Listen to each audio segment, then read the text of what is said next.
Big J TV ಅರ್ಪಿಸುವ Bible quiz ಕಾರ್ಯಕ್ರಮಕ್ಕೆ ಇನ್ನೊಮ್ಮೆ ನಿಮ್ಮೆಲ್ಲರನ್ನ ಸ್ವಾಗತಿಸುತ್ತೇವೆ. ಪ್ರಿಯರೇ, ಕಳೆದ ಬಾರಿ ಅನೇಕರು ನೀವು ಈ ಪ್ರಶ್ನಾವಳಿಯಲ್ಲಿ ಭಾಗವಹಿಸಿದ್ದೀರಿ. ಕಳೆದ ಬಾರಿ ಕೇಳಿದ ಪ್ರಶ್ನೆಗೆ ಸರಿಯಾದ ಉತ್ತರವನ್ನು ಈ ವೇಳೆಯಲ್ಲಿ ನೋಡಿಕೊಳ್ಳೋಣ. ತಿಮೋಥೆಯ ಪುಸ್ತಕದ ಪ್ರಕಾರ ಪೌಲನು ತನ್ನ ಯಾವ ಸಹಕಾರಿಯನ್ನು ಅಸೌಖ್ಯದ ಕಾರಣದಿಂದ ಮಿಲೇತದಲ್ಲಿ ಬಿಟ್ಟು ಬಂದನು? According to the book of Timothy, which companion did Paul leave sick at Miletus? ಇದಕ್ಕೆ ಸರಿಯಾದ ಉತ್ತರ ಟ್ರೋಫಿಮಸ್. ಈಗಾಗಲೇ ನಿಮ್ಮಲ್ಲಿ ಅನೇಕರು ನೀವು ಭಾಗವಹಿಸಿದ್ದೀರಿ. 180 ಮಂದಿ ಸರಿಯಾದ ಉತ್ತರವನ್ನು ನೀಡಿದ್ದೀರಿ. ಸರಿಯಾದ ಉತ್ತರ ನೀಡಿದವರ ಹೆಸರುಗಳು ಇದೀಗ ನಿಮ್ಮ ಮುಂದೆ.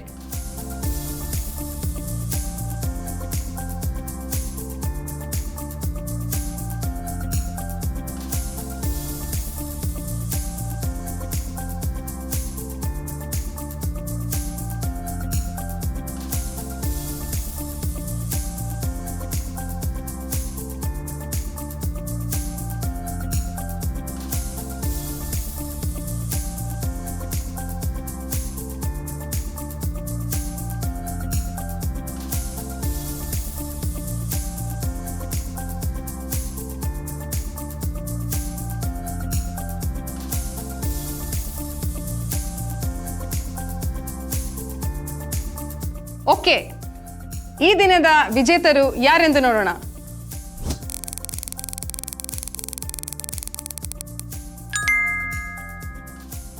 ಕ್ರಮ ಸಂಖ್ಯೆ 28, ಶೋಭಾ ಸಿದ್ದು, ಬೆಂಗಳೂರು. ಕಾಂಗ್ರ್ಯಾಚುಲೇಷನ್ಸ್.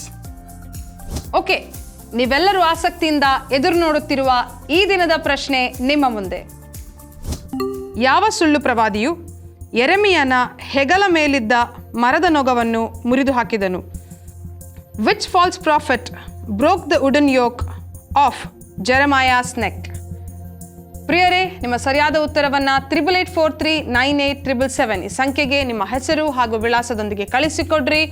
ಪ್ರತಿನಿತ್ಯ ಬಿಗ್ ಜೆ ಟಿವಿಯ ಈ ಬೈಬಲ್ ಕ್ವಿಜ್ನಲ್ಲಿ ಭಾಗವಹಿಸಿರಿ. All the best.